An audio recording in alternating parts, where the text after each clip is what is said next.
कार्यों को करने का काम किया। उसी प्रकार से मैं कहना चाहती हूँ,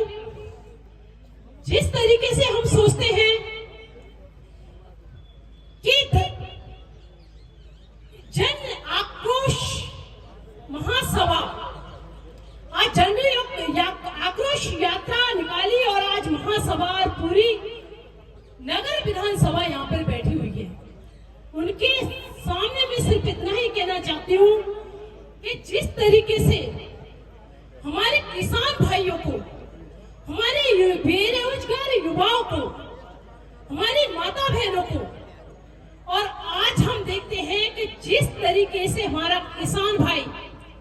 जो खेत में दिन धूप छांव और बारिश नहीं देखता, लेकिन वे खेत में जाकर कर मेहनत करता है और वो अपने बच्चों की तरह उस फसल को परवरिश की तरह पालता है। लेकिन हम देखते हैं कि इस तरीके का कहर टूटा कि खेतों की खेतें सफा हुए।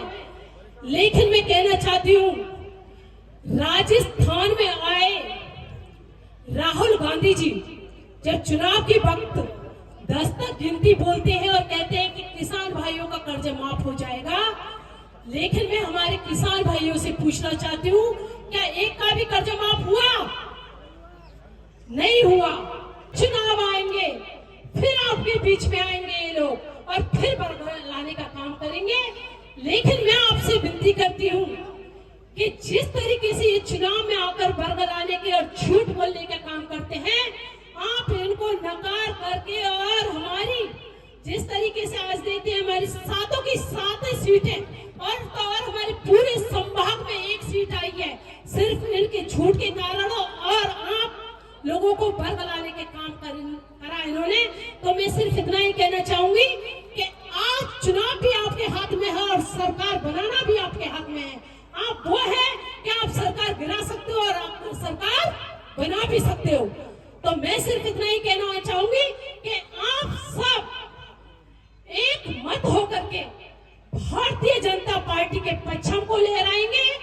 और सातों की सातों सीट भरतपुर संभाग को देंगे,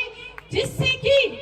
हम देखते हैं कि आज हमारे अगर दफ्तरों में जाते हैं, हम किसी भी अधिकारी से बात करते हैं, उनके पास हमारी बात सुनने को टाइम नहीं है,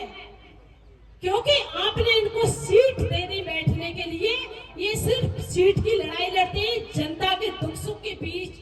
जाकर के, जनता के दुख सुख के प्रदेश में आज देखिए आपके बीच में आकर के वो चुनाव के वक्त आएंगे और आपको बरकराने का काम करेंगे। तो मेरा सिर्फ इतना ही आपसे कहना है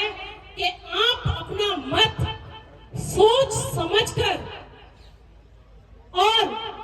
जो आपके बीच में आए, आपके दुख सुख को अपना समझे, उसको आप अपना बनाएं। क्योंकि आज मैं देखती हूँ खनन की बात करी, हमारी बड़ी बहन अनिता सिंह ने भी खनन की बात करी। तो अभी मैं आ रही थी तो मुझसे एक भाई बोले दीदी अभी तो लोडिंग बहुत ज्यादा हो रही है, खनन माफिया और बजरी माफिया बंद ही नहीं हो रहे। तो मैंने कहा कि बिल्कुल, क्योंकि हमने धंधा भी दिया, लेकिन इन लोगों की आन पर जू तक नहीं रह रही है। लेकिन मैं आपसे कहती हूँ कि अगर आप कंधे से कंधा मिलाकर चले और आप इस आवाज को उठाएं, तो निश्चित रूप से ये लोडिंग भी बंद होगी और